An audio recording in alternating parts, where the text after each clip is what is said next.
July 27th meeting, the Board of Trustees to order. Let's rise for pledge of allegiance, if you don't mind.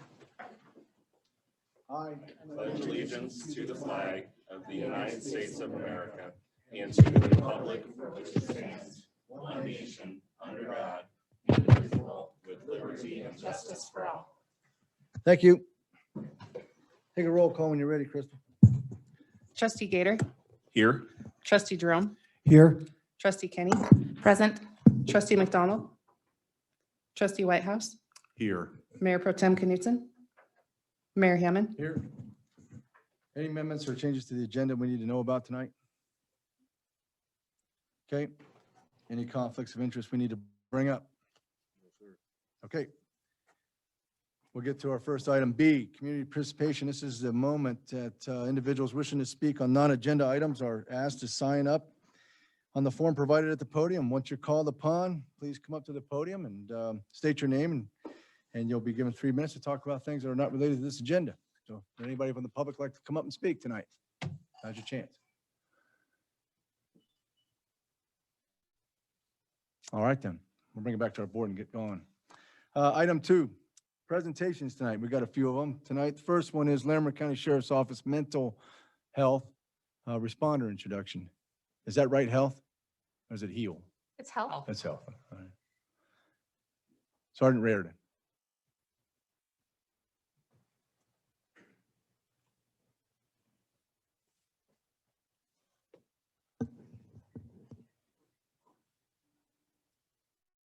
Evening, Mayor and trustees. Mike Rairdon, Sergeant with the Larimer County Sheriff's Office. Tonight, I wanted to introduce you to our mental health co-responder that's working with the Wellington squad and allow her to share a little bit about the co-responder program. It's a program that we started about 3 years ago, and just this summer got to add Libby to Berthoud and Wellington, sharing her time between the two towns, specifically dealing with the mental health aspect of our calls. So I'm going to turn it over to Libby Nelson for you. Hi, my name is Libby Nelson. I'm a licensed professional counselor and a licensed addictions counselor through the state of Colorado. I've been working with the sheriff's office for the last 2.5 years. I work for Summit Stone, the community mental health center. And for the last 2.5 years, I have been responding with sheriff's deputies all over the county. More recently, we have hired a third co-responder, so there are now 3 of us, and Summit Stone and the sheriff's office have decided that supporting the 2 towns of Wellington and Berthoud is a priority for them. And so now, even though I continue to respond outside of those towns, I come to work in Wellington and Berthoud half-time and am able to provide more support to the community because of that. Yeah, and if anybody has any questions about what my role is or how that works, I'm happy to answer. Quick questions? I got a couple for you. Sure. Someone else does. Hey, so how do people get a hold of you? I'm dispatched the same way that deputies are, Okay. through 911, Okay. through the dispatch center. Okay. So you're Yep. working in conjunction with the county sheriffs? Yeah, and Summit Stone has a wide variety of crisis resources. The co-responders are just one of them. They also have a mobile team that's dispatched out of Riverside, and they come without law enforcement, which can be preferable for some people in the community if possible. And they can be reached through Summit Stone's 24-hour crisis number. Okay. You're looking forward to the new behavioral health facility? Yes, very Bet you much are. so. Yeah, I have a lot of hope that that's going to continue to provide things for the You bet. community. That should be a Yeah. great thing. That's going to be Yeah. a big help to everybody. And I like Summit Oh. Stone. You guys are heavily involved. You getting to take advantage of some of the grants? My position specifically, not all of the co-responders, but my position specifically is grant funded through the state of Colorado. Okay. All right. Well, no other questions? I'm sure appreciate the work you do because it's important. Very much so. I mean, you range everywhere from drug use, suicide, to domestic violence, to just a plain old argument, right? I mean, everything, right? Yeah, absolutely. And if Anybody needs to get in touch with us, you can do so through dispatch. That's probably the easiest way. Request to speak with the co-responders and they can put you through to our office phone. All right. Thank you, man. Appreciate the work you do. Thank you. Look forward to, hearing how it goes. Good things. All right. Thank you. All right. Next. Sheriff's Office Annual Report. Sergeant Rairdon. So I can tell you that having Libby and the other co-responders takes a load off from us as far as us trying to, be all things to all people, which we're not trained for. No, we're not. So, let's see if I can get this right. Crystal, what do I need to do? It's going to be bringing you in as a panelist to share your screen. Okay.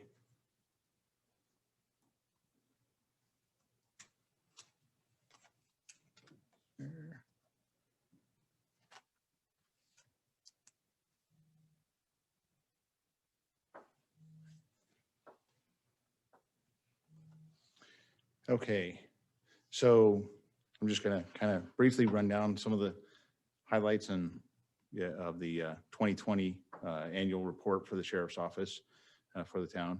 I apologize. Normally we try to get this done by April.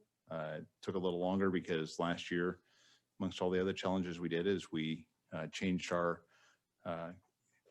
CAD system, which is computer aided dispatch, and our records management systems. The new CAD system came online in September, and the new records management system came online in December. So trying to get the numbers to mesh with old systems and new systems and different terms was a little bit of a challenge. But so some of the changes, some of the challenges that 2020 brought to us, and that biggest one was a pandemic. And never thought in a million years that I'd be working through a pandemic and public health orders and people being told to stay home, don't go out, wear masks, don't wear masks, all the different changing environment as public health was trying to keep up with things and figuring out what they had going on. It was new for them and for us. We've gone through, during my career, I've gone through things like Ebola and stuff like that, but it never reached the heights that COVID did in 2020. With that, then you'll see in some of the numbers when the schools were essentially shut down and doing everything virtually, then that we took the SROs that would have been in the schools and brought them out and used them in the community for other activities. Some of it was compliance stuff with COVID. Most of it was just added patrols in Wellington, especially. 2020 also saw the advent for the Sheriff's Office of body worn cameras. So before the legislatures all jumped on board and said, thou shalt do this, it was already in motion. We had grants and had purchased the body worn cameras, and they went online in June of 2020. So that's led to hopefully better transparency for the community and better investigations for us. Fewer details that might get missed or lost in translation. So part of that, challenges then in 2020 was the shift in the legislature to more accountability for law enforcement with the body worn cameras, with new statutes, new rules on how we conduct ourselves and how we do our investigations, especially when it comes to anything that would be complaints against deputies. So it's added more administrative work to all those supervisors and staff above us. And it's been a challenge for us. Then we're seeing more deputies, most of them that are, 20 to 30 year people choosing to retire. They may have planned on retiring in 5 years or 10 years and have decided, you know what, enough is enough, and I've had it. It's not surprising. It's also not horrible that happens. When I started in the business, the average tenure for a law enforcement officer is 7 years, before they're burned out, done with it, and move on to other things. So the fact that we're losing so many that are 10 to 30 year people, I think speaks volumes to the community that we serve in, and the type of people that we hire that are willing to stick it out and stay with it this long. But it's been a challenge. So far, we're still finding applicants and still training people, new people. I think right now the patrol division is down about 10 positions, 10 deputy positions. We've got 3 that are starting on Monday, and we've got 5 that are still in training right now, besides those 3. So we're trying to maintain. So I'll just highlight a few of the numbers in here for Wellington, and going through kind of the call comparison stuff. The dispatched and officer initiated activity, officer initiated still remains about 65% of the activity that's done by deputies. And officer initiated means it's stuff that they either come across or that they go looking for, doing extra patrols of businesses, neighborhoods, things like that. One number that jumped up a lot in 2020 and 2019 and then 2020 was abandoned vehicles. That's a combined number between our efforts and the neighborhood services officer. So between Officer Lafferty and the deputies, they're out there looking for and finding. And abandoned vehicles might not be what you would traditionally think of as a broken down car on the side of the road. It's cars that are unregistered, or their registration's expired and they're parked on the streets, is where a lot of those numbers come from. Similar sort of thing in animal calls. A lot of that is additional reporting that's being captured by Officer Lafferty. The directed patrols were way up. A lot of that I attribute to the 3 months of having the SRO, an extra SRO that was just patrolling town. So he was able to do that. Fireworks complaints are way up. And then say, I don't know that it's changed that much, or people are just tired of it. But we're getting a lot more fireworks complaints than what we've traditionally gotten. You mean those in the residential areas, not town fireworks? Which ones? Right. No, this is complaints about somebody setting off fireworks. Yeah. And then, so where we've averaged in the past, around 30, and that 2020 we had 76. And I haven't looked at the numbers yet for this year, but I'm going to say that it's probably at least that many this year. So,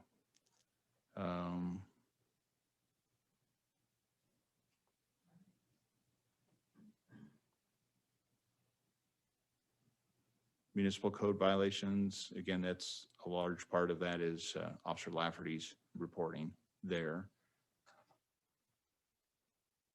What kind of call might that, what might that be? That could be weeds, that could be water violations, that could be junk in the yards, any of those sort of things. He'll do, code those as a municipal violation. Scams are way up. People took advantage of, COVID and things like that, and And the fact that people were already scared about things and created even more scams to try and do things, and took the state for a ride on their unemployment stuff and stole a bunch of money from the state with unemployment scams. So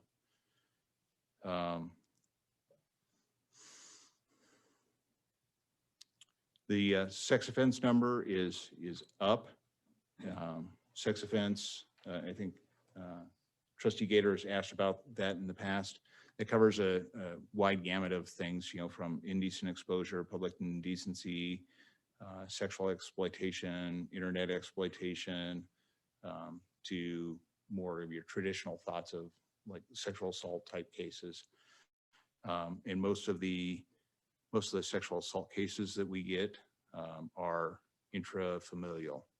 So it's not stranger stuff going on. You know, it's not the boogeyman's not out there waiting to jump on kids and that, you know, and steal them away from you and harm them. But family members often are the worst perpetrators of violence upon children. Let's see.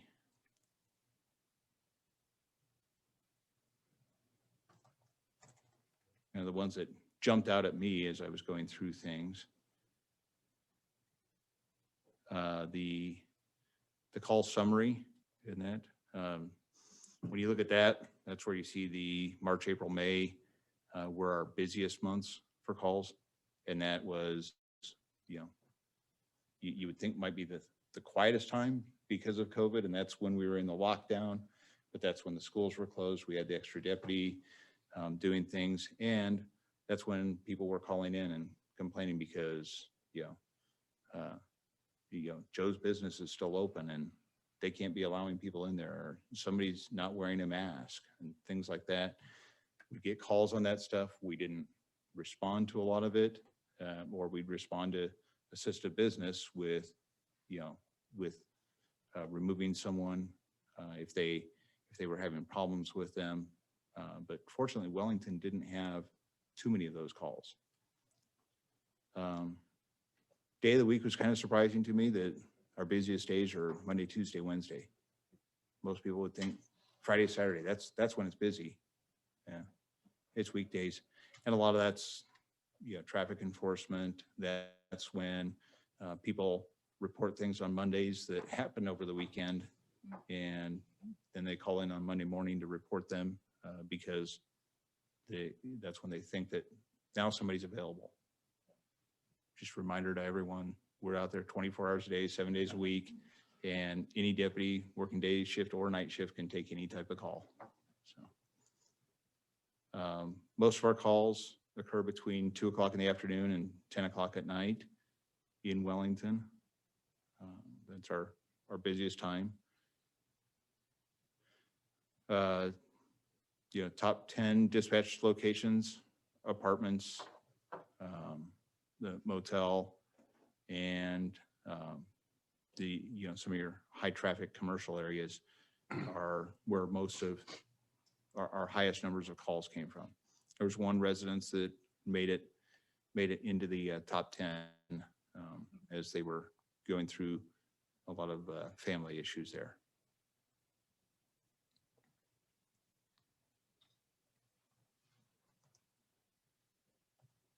Jump over some of this on the officer initiated stuff.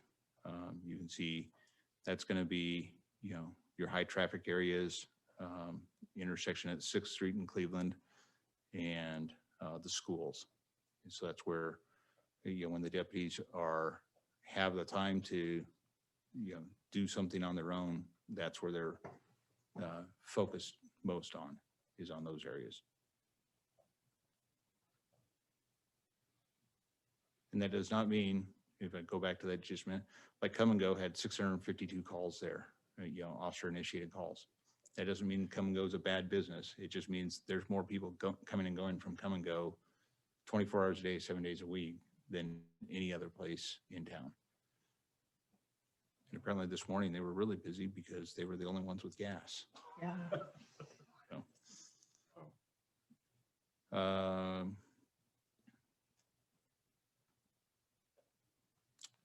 So that's kind of the highlights of things, and I'll entertain any questions that anyone has from what you saw on that. Any questions? I have one. Sure. So you talked a lot about the call volume and the response that you guys provide to the community, but the sheriff's department does much more for us beyond that. Can you tell us about some of the community events that you guys have hosted or that you've supported? Because I know you guys do much more than just pull us over and give us tickets and respond when we're having a bad day. So Right, right. Well, in 2020 put a damper on a lot of the stuff that we'd like to do. The Sure. community activities, weren't there. So traditionally, or what are some that you have planned coming up? Yeah, so we still were able to do like the drug take back. We do that twice a year with in conjunction with the DEA, collecting unused and old prescription medications from people so that they can be disposed of properly and don't end up out on the streets or in the hands of kids or someone else that might become addicted to them. We help out, around things like the Easter egg hunt. The 4th of July is a big day for us with a lot of extra people coming in and wandering around, helping people, finding, I like to help people find where they're going a lot of times, so. Well, you guys have the youth program, right? The youth sheriffs that you The- sponsor that help Right, out. and we've changed that this year from explorers to cadets. And that we ended the affiliation that we had with the Boy Scouts of America. And it's just solely under the sheriff's office now as cadets. And that wasn't because Boy Scouts was doing anything wrong. It was just, we didn't see a need for the affiliation. For the money that we were paying to Boy Scouts, we weren't seeing a return on that. So, yeah, Easter egg hunt.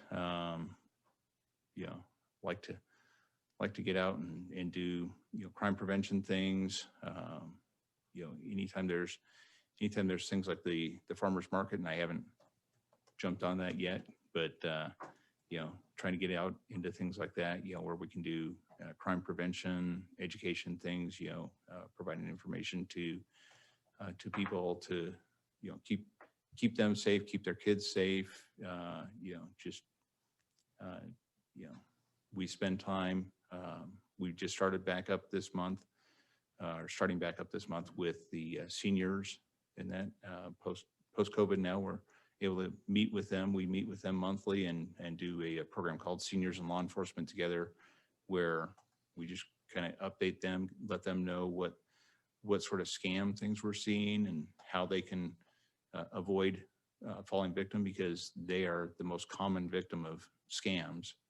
And then because people prey upon their fears or their confusion with technology and try to take advantage of them.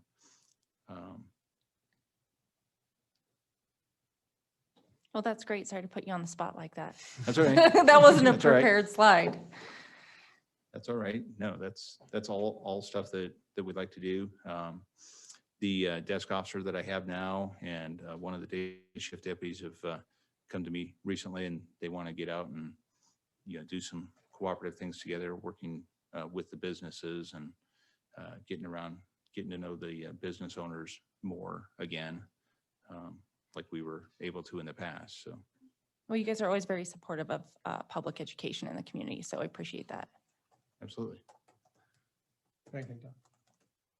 Anything over here? No, sir. No. Sheriff, thank you very much for all your work out there. You got enough deputies for us? Well, we haven't added any since 2018, and I kind of missed my highlight on that. When I pulled this together, I was actually surprised. I didn't realize, maybe I spent too much time in my office, and that the call volume was up as much as it was. It was 2020 was a 15% increase from the 3-year average. So we're doing it. The crime, the call numbers are up, but overall, like the crimes, when you look at Right. what the top call types are, and that they're not crimes usually. It's neighbor problems, it's disturbances, it's family issues, juvenile things. Oh. You know, somebody calling in because they see something suspicious, which is what we're here for. You know, I don't think it's ever wrong to call when you see something that seems out of the ordinary, you know, instead of waiting and then saying, gosh, yeah, I saw that person, you know, looking in the car windows and I didn't call. And now, you know, my neighbors had their cars broken into. Say, you know, call us when you see something, and, you know, give us a chance to hopefully stop it before they create problems. Thank you, sir, for everything you do. Appreciate it. Let us know if we can do anything for you. Okay? All right. All right, move on to our other presentation. We have one more, Wellington Main Streets program. That's a Q2 report. Kallie. Good evening.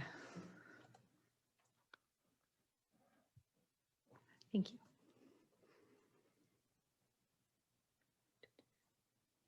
Sorry.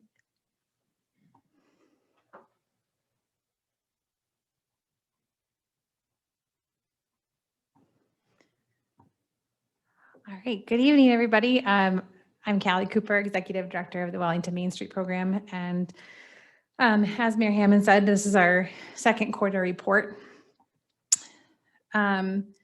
We have a lot going on Main Street right now, so I will get started.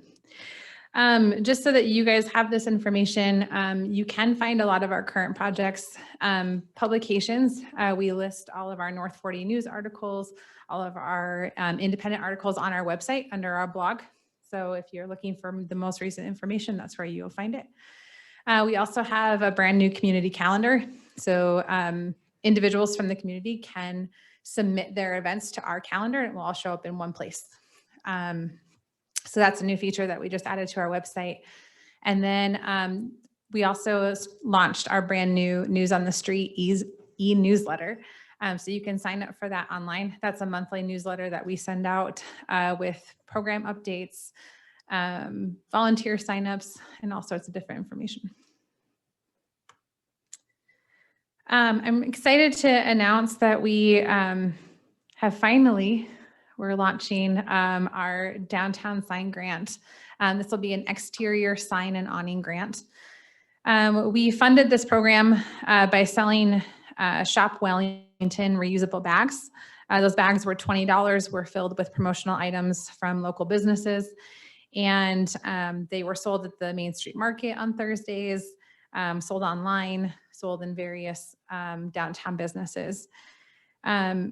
So far, the Shop Wellington fundraiser has raised $12,700 towards a 50-50 match grant that will assist local businesses with the purchase of new exterior signs and awnings.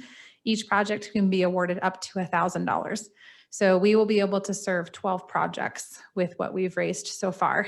That funding is a combination of the bags that we've sold, some items that we were able to repurpose downtown, and then the half of the Wellington Brewfest income. Following our public engagement survey, we have drafted that application and we will launch the program September 1st. Our Shop Wellington gift card. So the Wellington Area Chamber of Commerce and the Wellington Main Street program have partnered with Yifty, which is a community gift card program.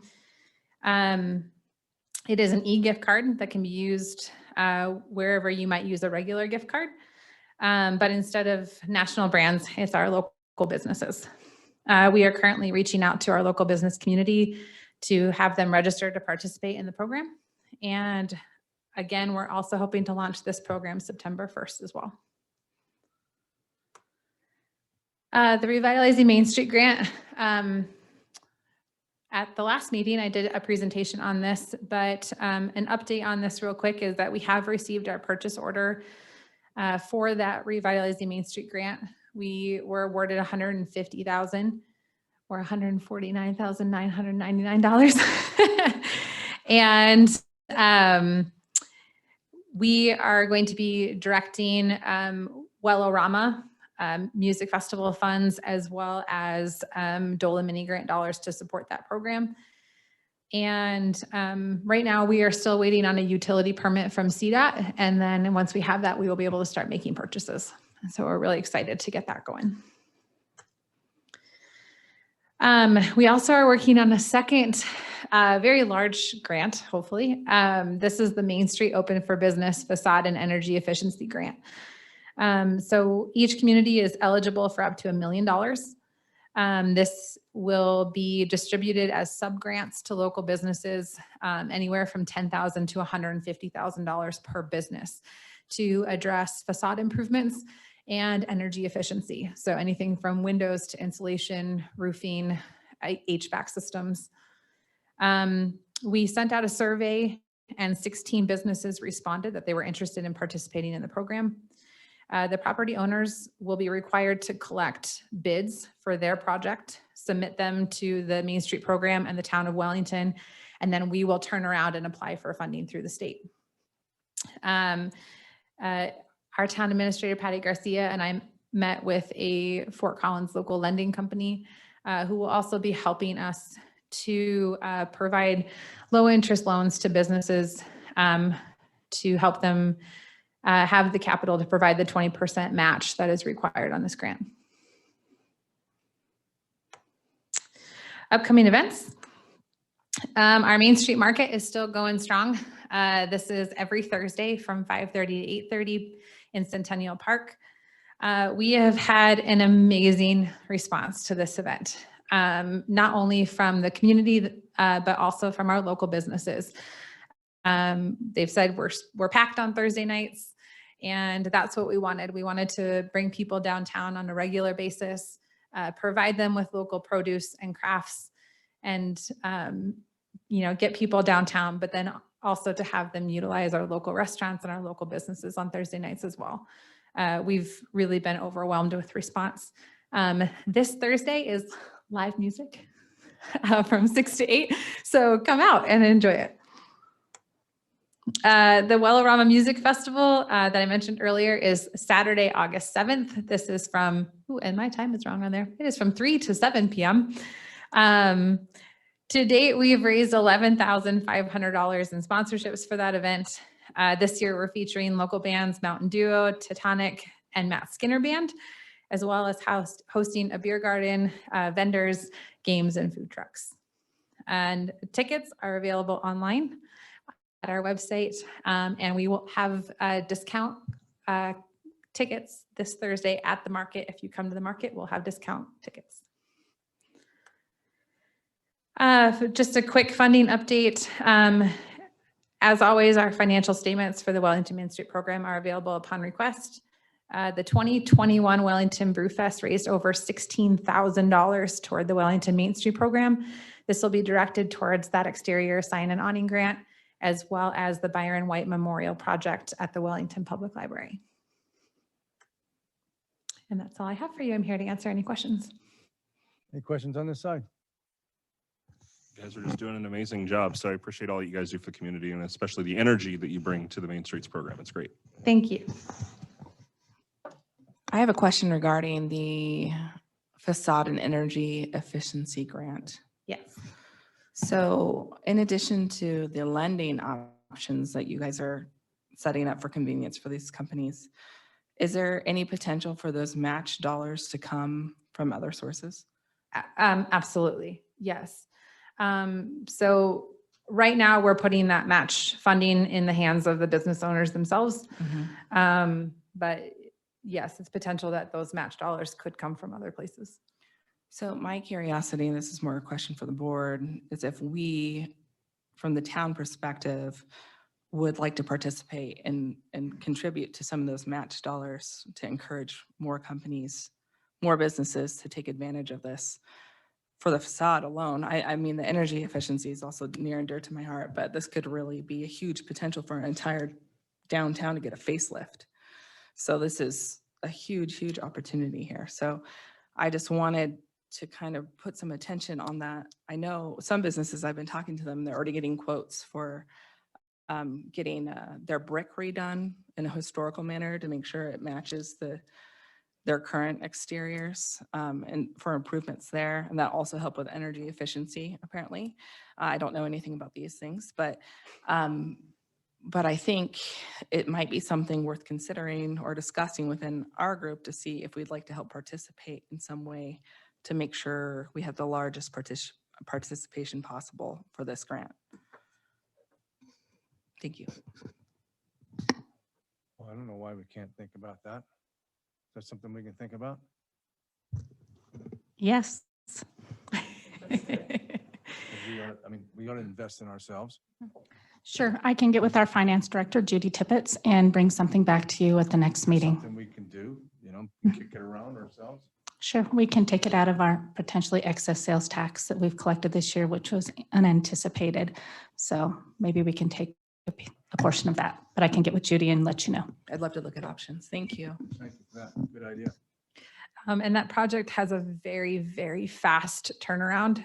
All of those energy efficiency projects or facade improvement projects must be completed by June of 2022. So we're talking a very, very short truncated timeline for those projects. So we're hoping to jump on anything that we can as quickly as possible. All right. Can you maybe give just a couple examples of some of the energy efficiency projects that have been submitted? So far, we've had a couple of businesses. One of them is one of our downtown businesses that would actually has a freezer on the outside in a sort of temporary structure on the outside of the building. So it costs them a significant amount to keep that freezer going, especially on days like today. And so they would like to fully enclose that to improve their energy efficiency. We've talked to a few businesses about new windows and new roofing. Those were two of the bigger projects that we heard. And repointing brick is not a term that a lot of people know, but essentially it saves the brick. So before you have to either cover it or tear it down, you can repoint it, which is essentially filling in the gaps between the brick and repairing it. And it saves the historical character of the building as well as increasing its efficiency. Thank you. Mhm. Anything? Yeah, I just want to say that over the last few years, this program is really, it's got its wings. From a few years ago to now, it's completely different and very, very much better. So thank you. Thank you. Doing great stuff here. I appreciate it. Good. Thank you for everything you're doing. It's making remarkable downtown. You're doing a great job. Let's just keep it up and have fun doing it, huh? So thank I you. will. Thank See you. See you Thursday. See you Thursday. Oh, yeah. Okay, let's move on. Item C, consent agenda, minutes of the July 13, 2021 Board of Trustees meeting. Is there anything that we need to talk about there, or can we get a motion to approve it? I move that we approve the consent agenda. I'll second that. Roll call, please. Trustee Gator, Yes. Trustee Jerome, Yes. Trustee Kenny, Yes. Trustee McDonald, Yes. Trustee Whitehouse, Yes. Mayor Hammond. Yes. Okay, action items. D1, this is a good one. Resolution number 22-2021, resolution approving the utility hardship program, which is something we really want to know about. Judi. So Crystal just made me a panelist. I'm not going to use my laptop. For anyone that wasn't with us last week, I'll just run through. We spoke about this during our work session a week ago. And so as staff, we has come back to council and asked for approximately $1 per person. So we're asking for $12,000 to have an emergency hardship program. Our town attorney helped us work through the logistics of that. This is a program that is meant to fill in the gap. So it's not meant to replace anything. Many of the programs that are out there that are through Larimer County or through the state, they are based upon income qualifications. And so many of our folks don't meet those qualifications. And also, if something has happened, it may be a period of time. So your last tax return might look awesome. However, you're not getting the hours at work, or you've had a car accident, something's happened at work, you have reduced hours. different things happen for different people. So we're not defining what the hardship is. We're asking our folks to come in, tell us what that hardship is in the application. There's a small area for that. And then we're just going to ask for something to substantiate that. And so it could be their pay stub where they were full-time and it's showing some reduced hours. It could be any kind of documentation, a medical bill.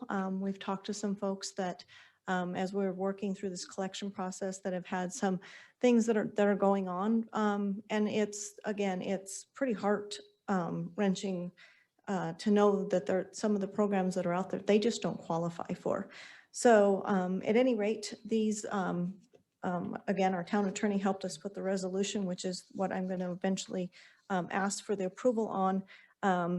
But the criteria from last week, we deleted that there could be a home resident business inside the residence. And then the rest of the application, we wanted it to be a yes or no. So when someone comes in, it really takes that burden off of the staff. The answer is either yes or no, and the application is approved. And the dollar amount that we're suggesting to start with, we don't know how this is going to go. So we may be back to you, next quarter as we start working through the budget process.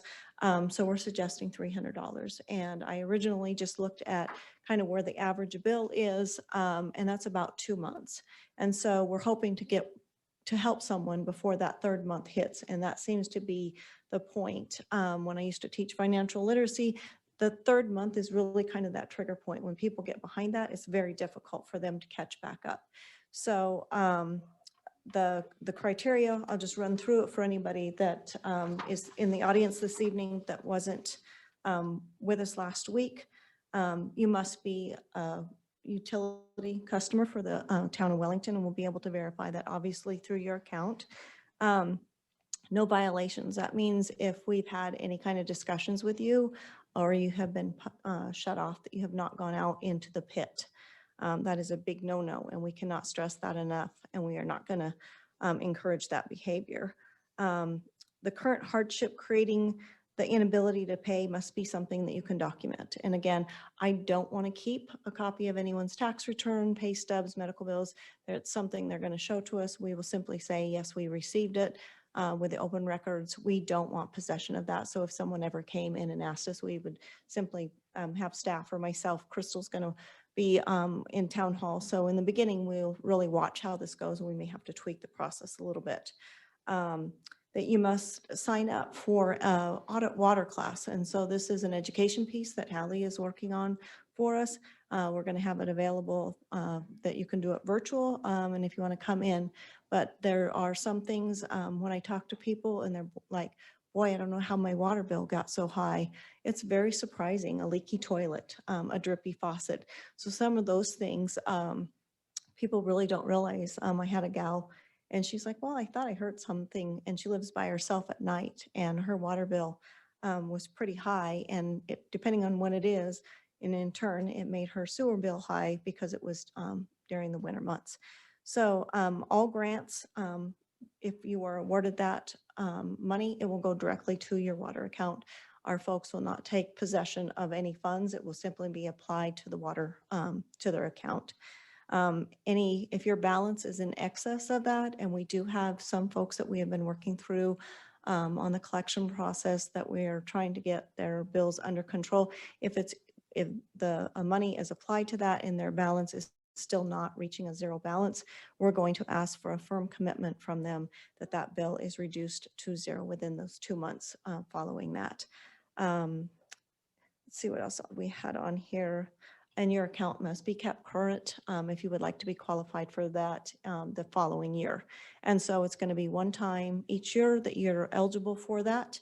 And again, our town attorney was very helpful, helped us work through this. This criteria is inside of the resolution. We will work with marketing. Mihaela is a genius when it comes to getting our stuff out on the website in a very usable format. And so we will turn that over to her so that our folks can look at that, get it downloaded, bring it in, and then get this moving. So what we're asking for tonight is approval on a resolution it's resolution 22-2021. and that would allow us to pull $12,000 from the general fund, and then these awards would be applied to the water sewer bills. Any questions on this side? No, sir. So I know we covered some of this in the work session, but I think it's good to go through again. So the first question I had is just, I know we're going to be reappropriating funds. Where are we kind of going to be drawing those funds from? So they're for our general fund. So we want to make sure that we are reappropriating some funds, and we are making sure that we're not doing an additional appropriation.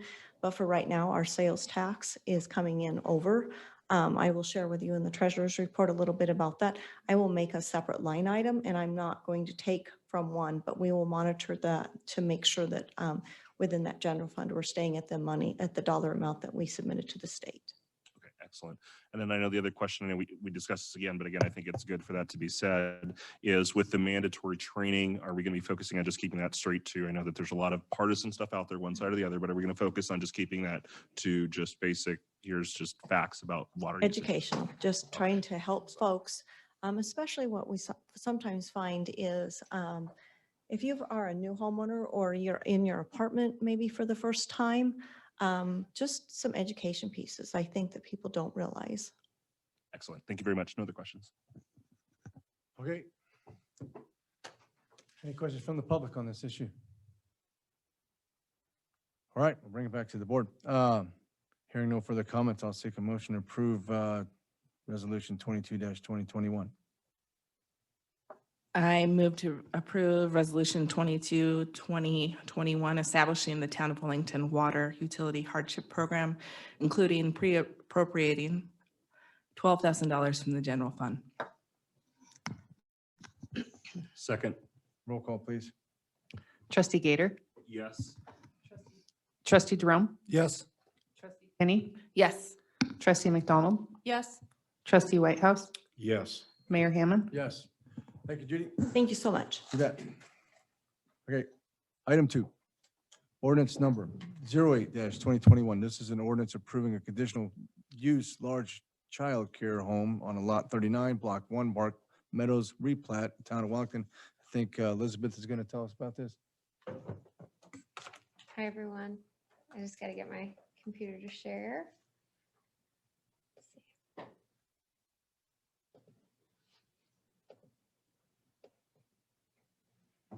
Oop. Okay.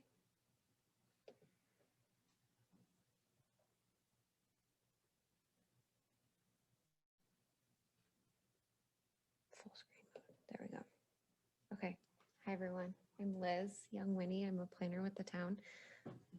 We have a conditional use tonight for lot 39, block 1, Park Meadows, replat 38 through 51, block 1, block 4, track B, town of Wellington, also known as 4205 White Deer Lane.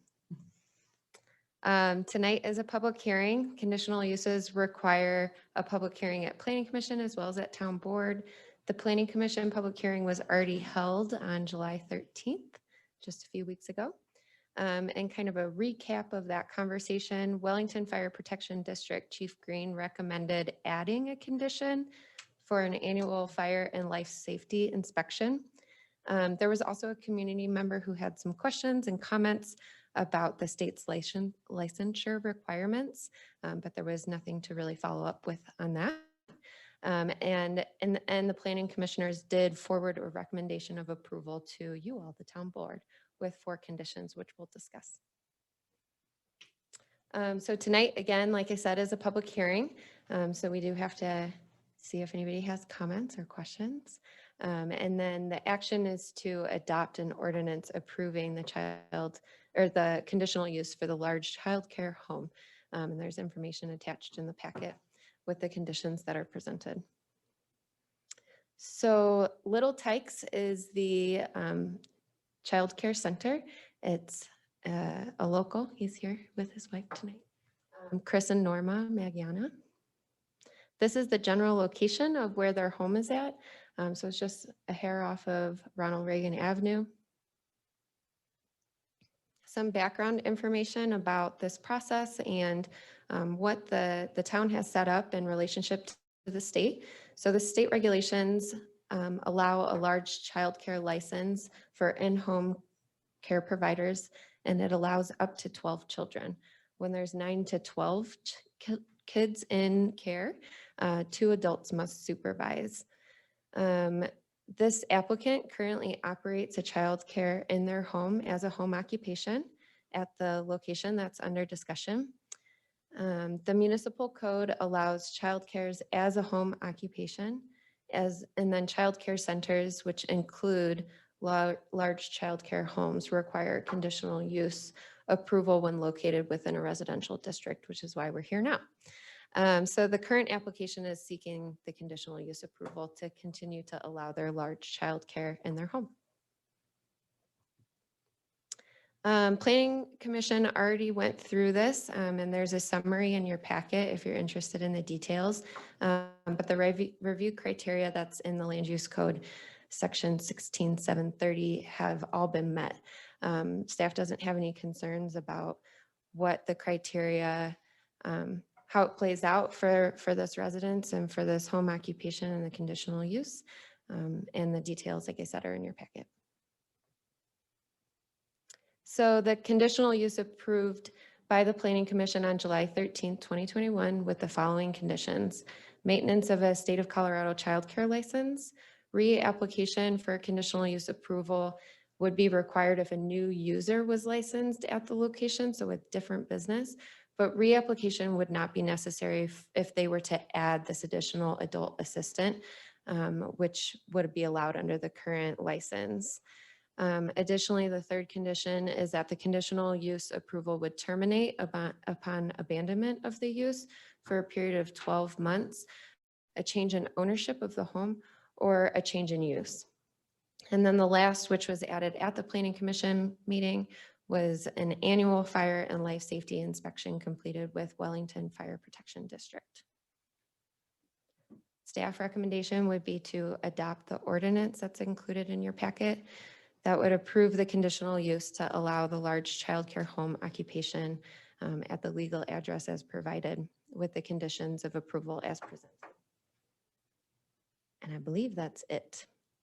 That's it. Any questions? Don? I do. Okay.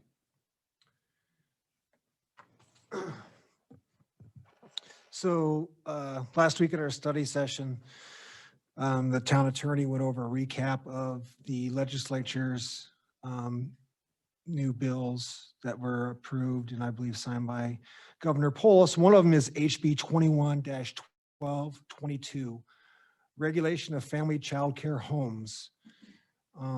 Basically, the synopsis of it says that the town is no longer able to treat a in-home child care with up to 12 children any differently than any other resident home. So that is going to be effective September 7th. So my question is so this home, if we approve this tonight, and then all the ones that have conditional uses previously passed, what does that mean? So basically the conditional use has gone away and they're able to enjoy the rights of their home without the town being involved anymore. Is that correct? So as far as I understand it, we're still kind of figuring things out and learning about the law and what it would mean for the previous conditional uses. There's, including this one, there's 4 that have been completed to date since the town went through this process with Wellington Fire Protection District and established the conditional use process, which has been working pretty well to make sure that people are additionally considering the safety of children beyond what would normally be considered in a home occupation. So I don't have a great answer, but perhaps Dan does. So we had a meeting on this just immediately before this, before we came in here tonight. And I think there's a lot that we need to figure out on kind of how this works going forward. The short answer is yes, in many ways. All of these conditional uses are now preempted by state law. And so these family child care homes will be treated as any other residence. The longer answer is we're working with, I think, Wellington Fire Protection District has a strong interest in considering how we can work together with them to make sure that these uses are safe going forward, and we're figuring it out.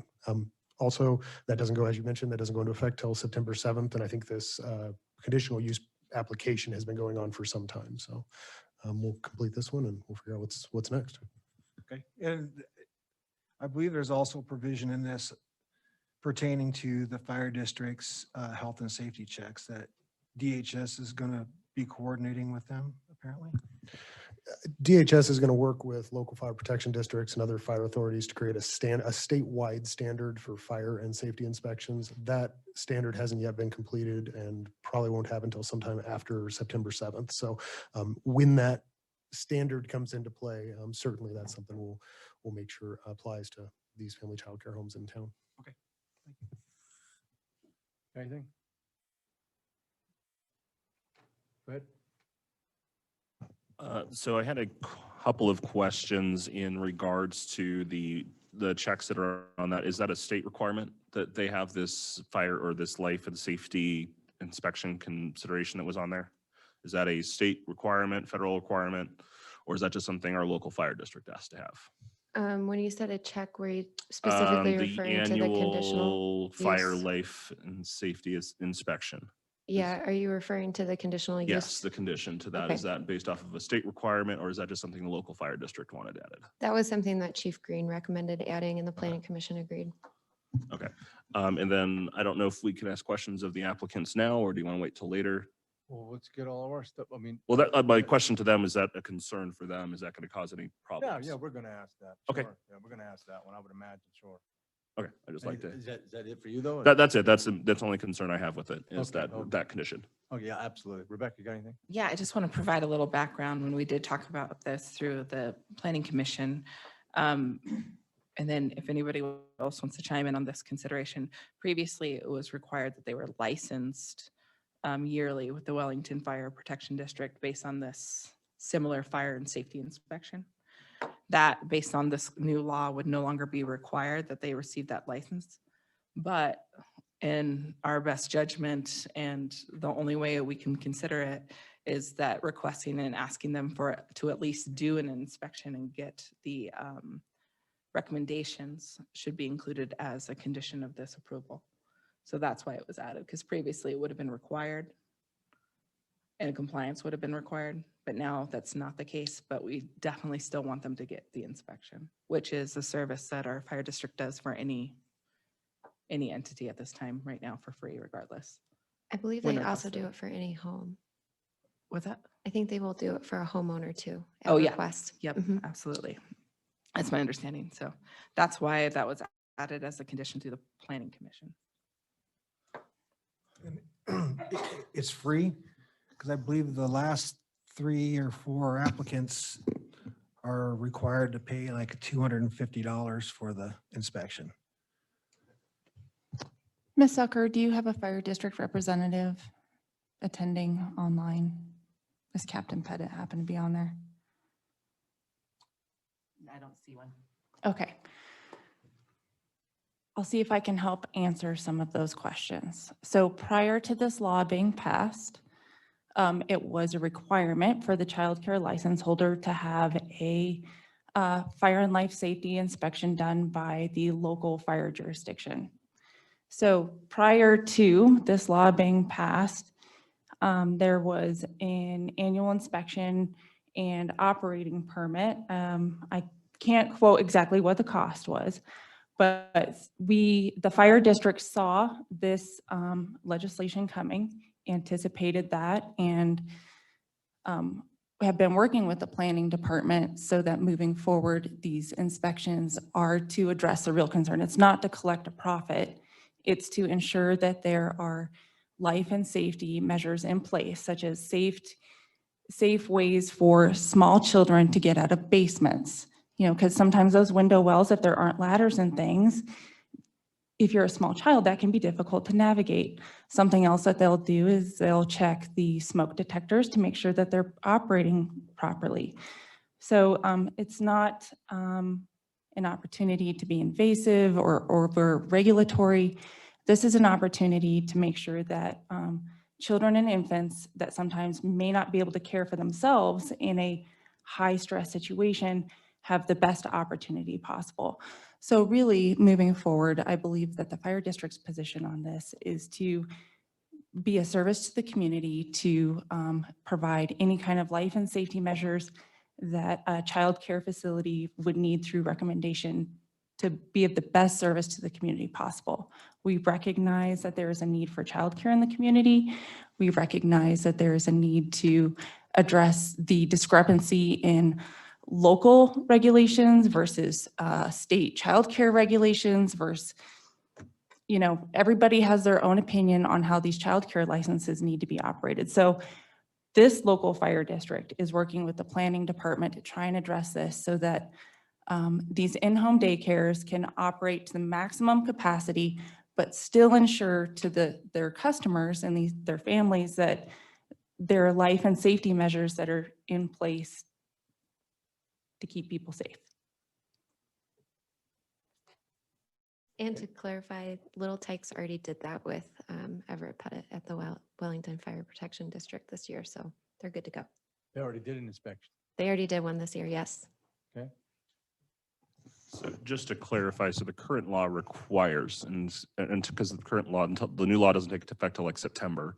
So current law, you're saying requires that inspection. Is that correct? I'm not going to quote the law, but I know that state child care regulations has a box that you have to check that says, we have had our home inspected for life and safety in our local fire jurisdiction. The state child care regulators are supposed to be the ones that enforce and check that. Do they? I don't know. Okay. Anything else? Want to hear from the applicants? Guys, got anything you want to say? No, not really. I mean, we did have to, we had that inspection. Oh, sorry. Yeah, come on up. Just so people online can hear you. Oh, gotcha. Okay. So we did have the inspection already. We already did that. The fire department was pretty cooperative. We did an initial inspection that we weren't charged for. He came in and kind of let me know what we needed to do, what we needed to improve. And then he came back in. That one you do get charged for. So, but that was going to be my question with this new law. Does that go away? Yes. Or is it, so From that the does go fire away? department side, yes. It we goes will- away. Correct. So, the state does require us to turn in and I don't know how valid how much water this is going to hold with you guys, but they do require us to turn in a log about every month with our signature on it, on how long it takes to get the kids out to do a fire drill, to do a tornado drill, all that good stuff. The state, that's part of the paperwork that they require us to have. So again, I mean, yeah, I get it. It's easy for somebody just to write it off, but you would think that, you know, there's a little bit of honor going on. So let me ask you the question as the one coming in, the applicant, does it concern having that condition on here, whether or not it's going to be in place in September? We don't know, right? Right. Let's assume worst case scenario, you still have to follow this conditional use after September. Is that a concern to you, that requirement of that conditional use is having to have that inspection? No, because we're already in compliance. Like that's something I mean, I keep my kids there as well, you know what I mean? So I check everything that we need to be checked anyway, so it doesn't bother me. It just adds another cost for operation, but you know, it is what it is. Okay. Thank you, sir. Unless you got something else. Oh, I think the part of the cost is actually would not be a cost going forward, since there's no licensing process, it's just an inspection. So we can get further clarification from you, but that's what I heard from Chief Green before. So we can follow up with you on My that one. understanding was that it was a free inspection. Yeah, it'll now be free and no Okay. license requirement. Well, we're about to approve a document that, assuming first case, that we're saying we assume that that's going to be a free thing, but we might be wrong. And then again, I can assure this board that moving forward from the Wellington Fire Protection District, there will not be a fee charged for in-home childcare licensing inspections. That's pretty clear. Yeah. I do apologize for the inconvenience because unfortunately you get to be the poster child for when legislation changes It's fine. right in the middle of. We just, you know. like I said, I reached out initially, so I just wanted to be in compliance so we don't have any problems. We just want to operate. We appreciate that very much. Yeah, you want to be You know. safe, no worries. Yeah, I don't want, yeah, I got enough issues with my water bill, so I just, no, I'm just kidding. I'm just kidding. Touching down before I get in trouble. Okay, thank you. Thank you. All right, there's nothing further then? I'm going to the public. Okay, sorry. Public comment on this issue, if you'd like to, please come on up and let's hear what you have to say. Okay, doesn't look like it. Bring it back to the board. If there's nothing else, can I get a motion to approve this conditional use? I move that we adopt an ordinance approving a conditional use to allow a large childcare home occupation on lot 39, block 1, replat of Park Meadows, 4205 White Deer Lane, with the conditions of approval as presented. I'll second. Roll call, please. Trustee Gator, Yes. trustee Jerome, Yes. trustee Kenny, Yes. trustee McDonald, Yes. trustee Whitehouse, Yes. Mayor Hammond. Yes. Thank you, guys. Thank you. All right, let's move on to item 3.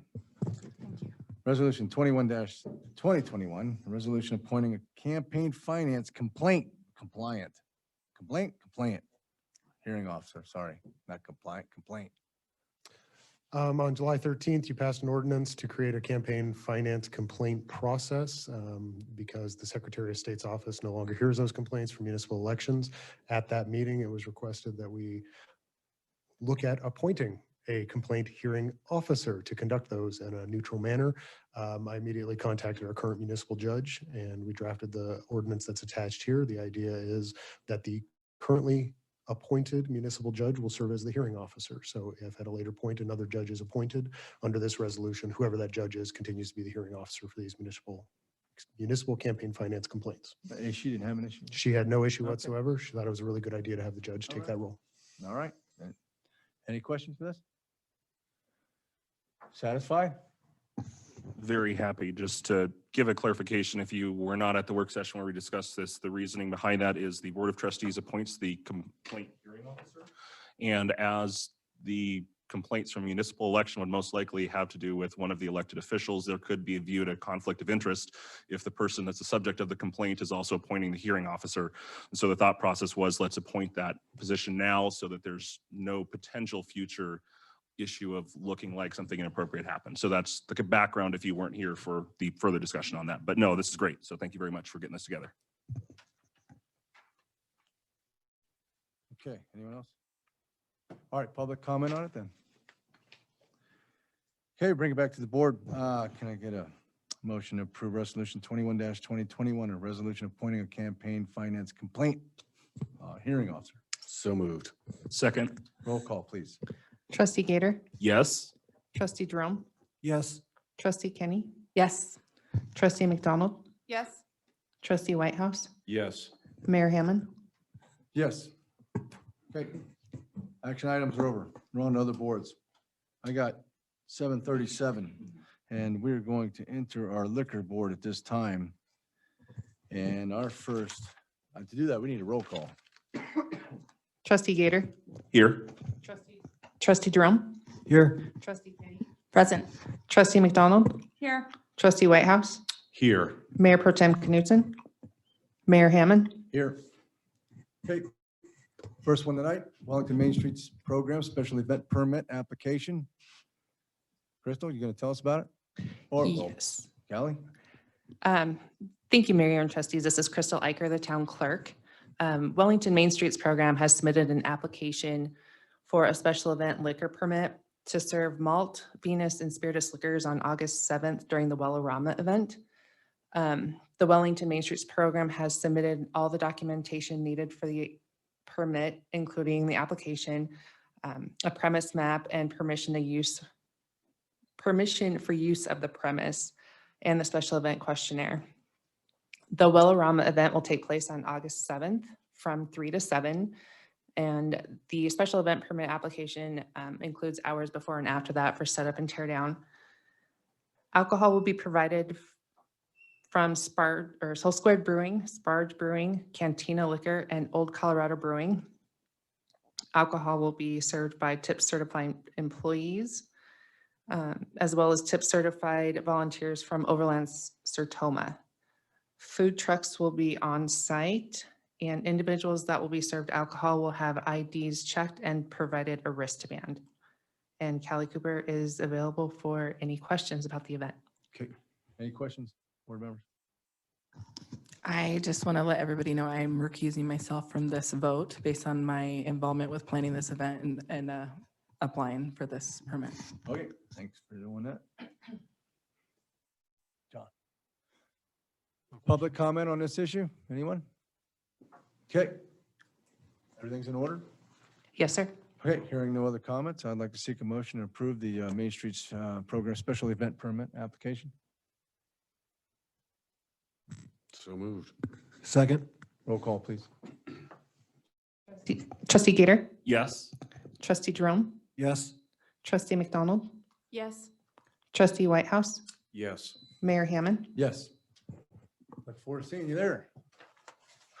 Okay, the next one we got here, we got Papa's Table, and this is a liquor license renewal application. Crystal, anything special? And this is no. This is a standard renewal for the beer and wine liquor license. A review of the application found the establishment in good standing with Colorado Secretary of State.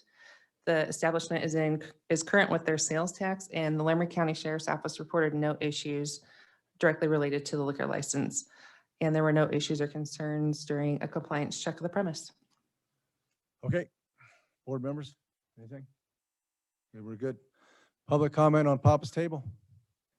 All right, we'll bring it back to the board for a motion to approve the liquor license renewal application, Papa's Table. So moved. Second. Roll call, please. Trustee Gator, Yes. Trustee Jerome, Yes. Trustee Kenny, Yes. Trustee McDonald, Yes. Trustee Whitehouse, Yes. Mayor Hammond. Yes. Okay. I got 7:41. We're going to close the liquor license review board and resume our regular trustee meeting. We'll move on to reports. Town attorney, got anything for us? No, sir. All right. Town administrator. 2 items. Okay. One, we are working through budget. We're starting our budget process internally. This week, we are talking to all directors and managers, hearing their requests for personnel. Then we'll move on to operations in a couple weeks. At the end of the day, what will be presented to you will be recommendations, but you will hear and know of each request that's been made. So I want to make sure that that's completely transparent. And so you all make the decisions. You'll receive a recommendation from me, but of course it is the Board of Trustees' decision on how to move forward with different pieces of that budget. The other item is last week, trustees Whitehouse and McDonald and Bob Gowing and myself attended the Colorado Water Summit and again made more connections and meeting more people and trying to get Wellington known in the world of water so we can continue moving forward with the aspirations of having more contacts and getting some of our own water needs met. Okay, thank you for going, trustees McDonald and Whitehouse and staff as well. Anything we can get is good, right? We learned something, didn't we? It's gotta be. Oh, man, all right, good deal. All right. Any other things from staff? We got a treasurer's report. Oh, man. My favorite report. There you go. Stare at me.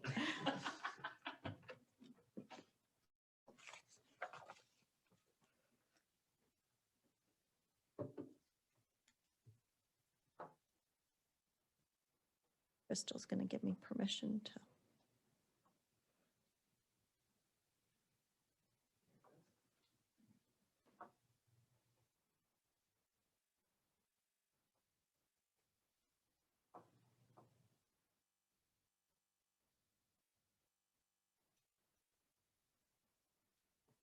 Okay, we're ready. So inside your packet this evening, you have the treasurer's report itself, which is all the detail behind that. And what I want to visit with you tonight about is just some of the highlights. And as we have mentioned before where Patty said we are starting our budget discussions. So some of these are keeping you up to date where we were at the end of June. Lots of these things that we will be looking at in great detail and as we move through it for many reasons. Some of them become more and more important as we approach the budget for 2022. Let's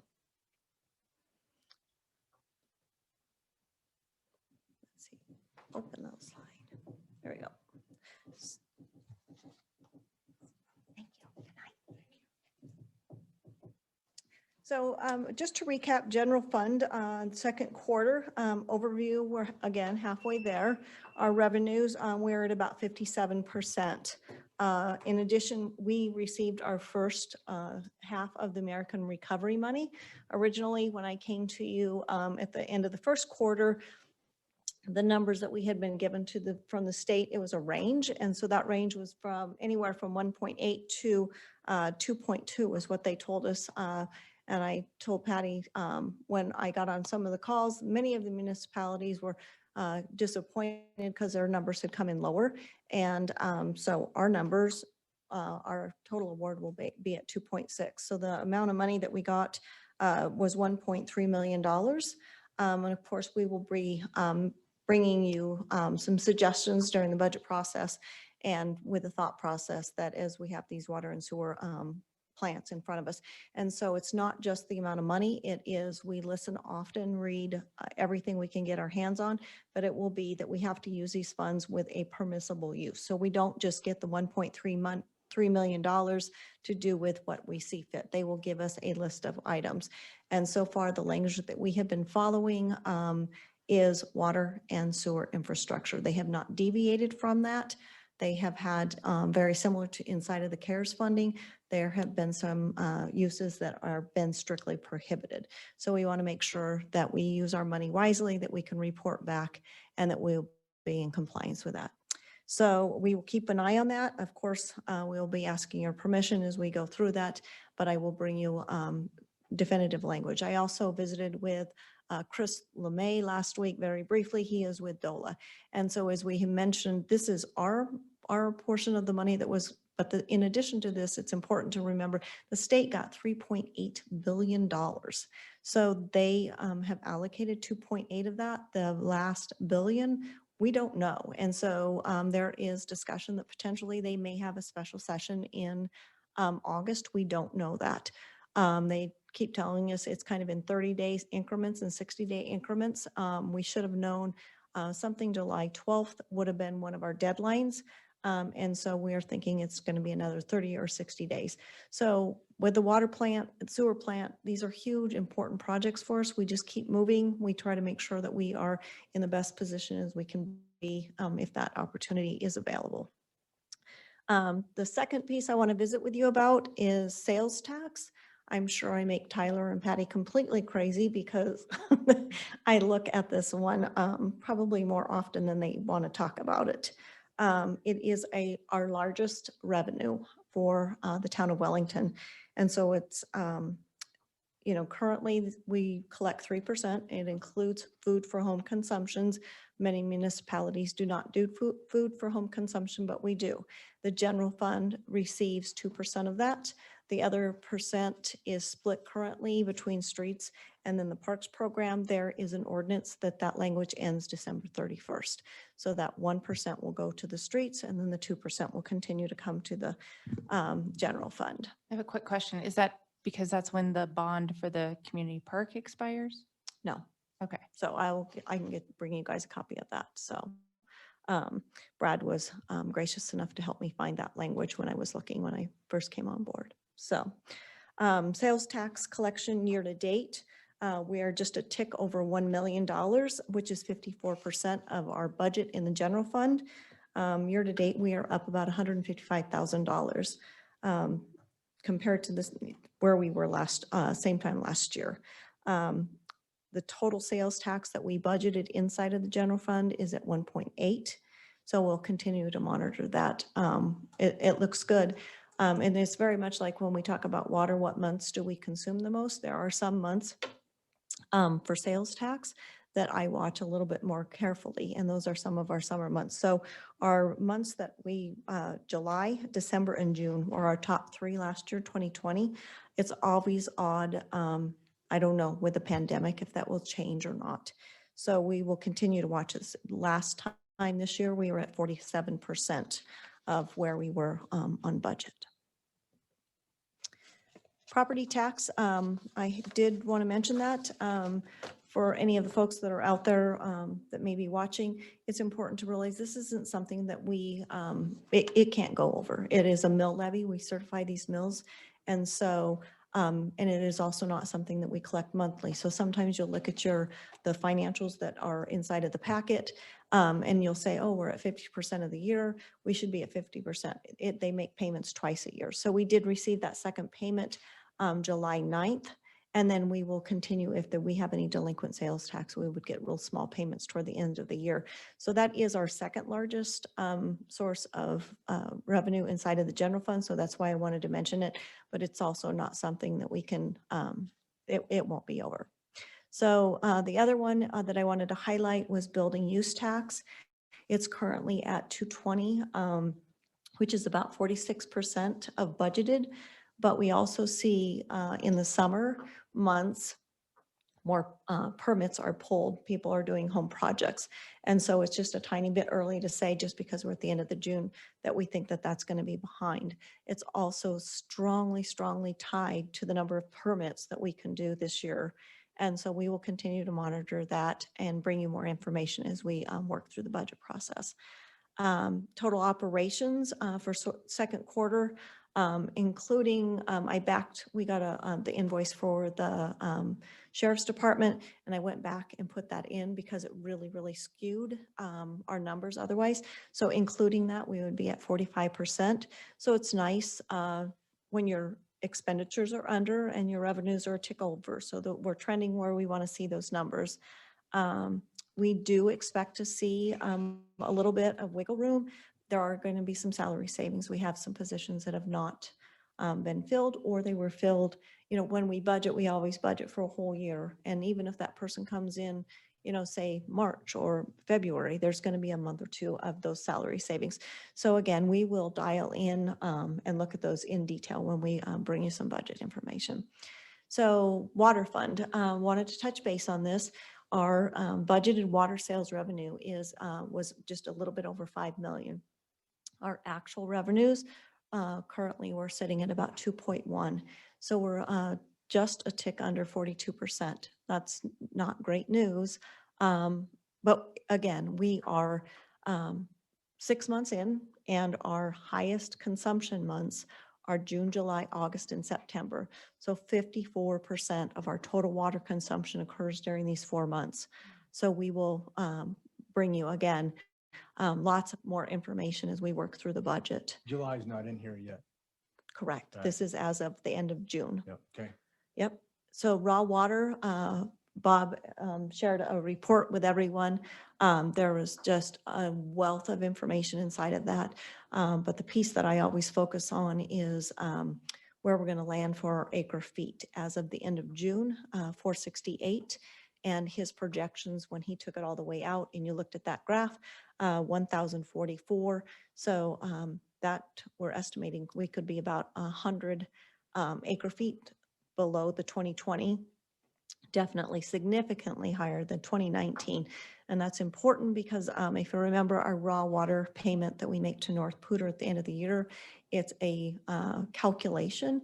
It is based off of our raw water acre feet, the agricultural loan interest rate, and then the price per share. So all of those factors will come together. And so that's one of the difficulties that it's very hard to know when we are talking about it. We're 42% where we'll land on that.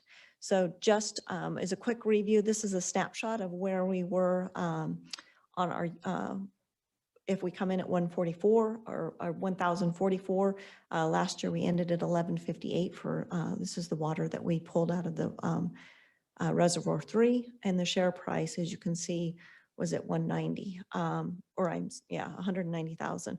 So in 2019, 726. So as you can tell having some moisture during these summer months can make a big difference. So too early to know, but we will continue to bring you more information as we have it. Wanted to touch base briefly on sewer fund. A lot of our time goes into these discussions and where we will be budgeted sewer user revenues. We said we were going to come in at 1.4 million.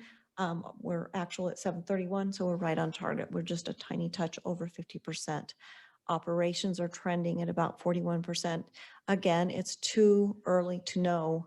Our guys do so much during the summer. We are so busy, clear up through September. So again, every month we get new data. So comparing water production to the wastewater hydraulic loading, and this came directly out of Bob's report out of the Public Works that he shared with you. The piece that we take away from that is it is apparent we still have a pretty high outdoor usage. And so we will continue to try to use that education piece. Certainly that's something that we will be sharing with those as they work through that grant process, but we also want to make sure that others have that information available to them. The use of non-pot, it stresses both of our plants. It has to be treated on the water side, but it is just a stress on both plants. So if we can be smarter, we can get through until 2024.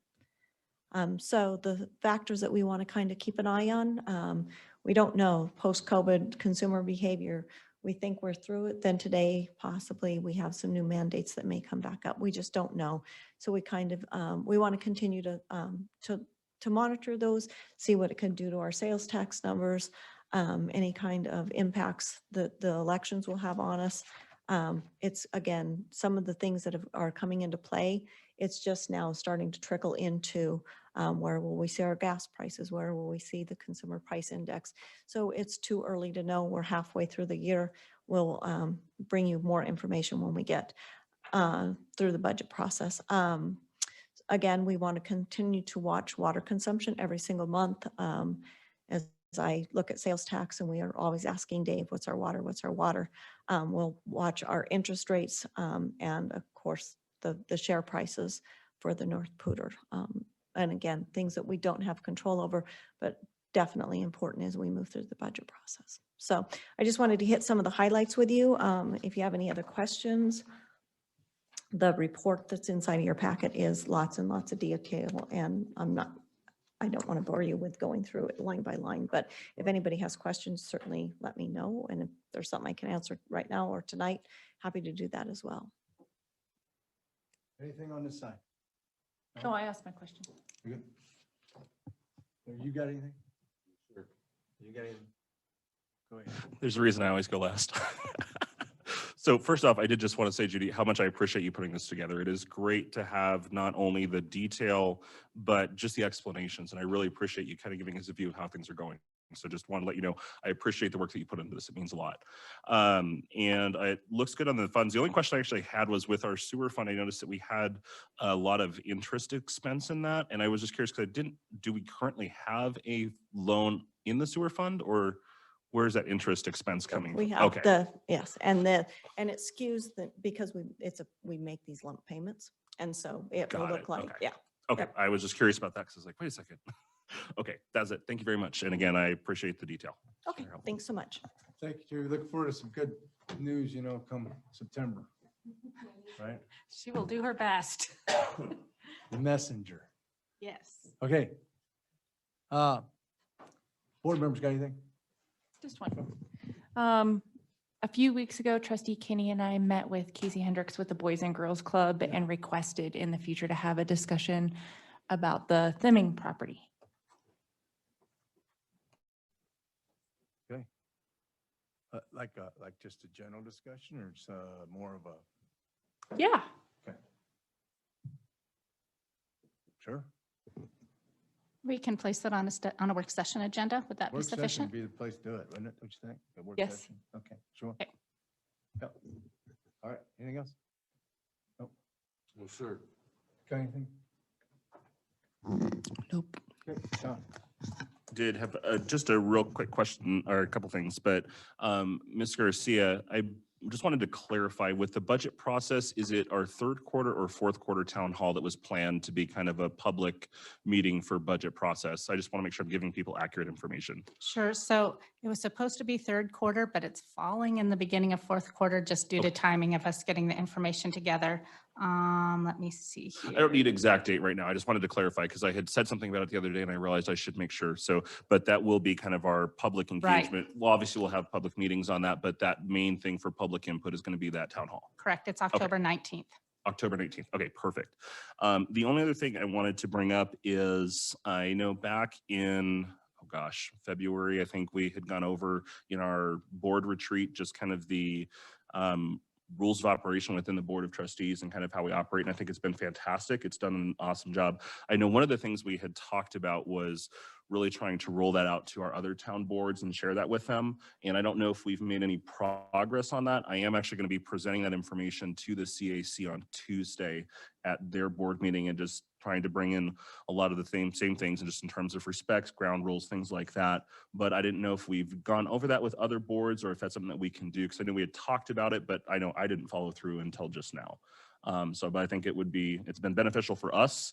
And I think it would be good to make sure we roll it out to all our boards. I think it's a great idea. Yeah. And I don't think it has been, but I appreciate that thought. And I think that's a great idea. Sure. Okay, then we'll follow up on that somehow, right? With the Sure. protocol. I can work with staff liaisons, and I think Trustee Gator has already got it ready for the CAC packet, and then we'll do it with the other Okay. boards and commissions. All right, then.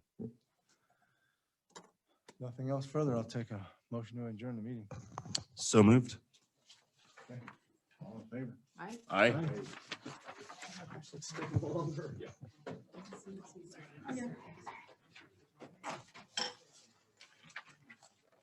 They haven't even passed. There was some discussion.